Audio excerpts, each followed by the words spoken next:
আলহামদুলিল্লাহ রাব্বিল আলামিন ওয়াসসালাতু ওয়াসসালামু আলা সাইয়্যিদিল মুরসালিন ওয়া আলা আলিহি ওয়া সাহবিহি আজমাইন।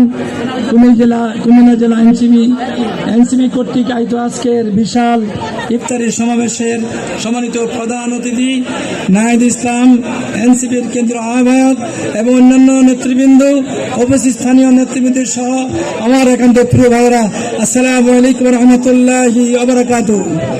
সময়ের খুব অভাব, এনসিবির অনেক নেতৃবৃন্দ আসছেন, তারা বক্তব্য রাখবেন, তাদের বক্তব্য আপনাদের শোনা উচিত। আমার এনসিবির কাছে আজকে একটাই দাবি, হাদি হত্যার বিচার কবে হবে? হাদি হত্যার বিচার যতক্ষণ পর্যন্ত না হবে ততক্ষণ পর্যন্ত আমরা সুষ্ঠুভাবে আমাদের দেশকে গড়ে তুলতে পারবো না। আমরা হাদি হত্যার বিচার চাই।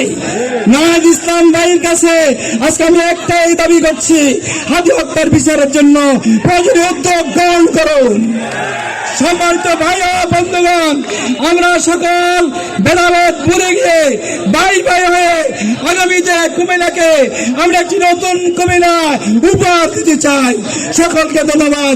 আসসালামু আলাইকুম ওয়া রাহমাতুল্লাহ।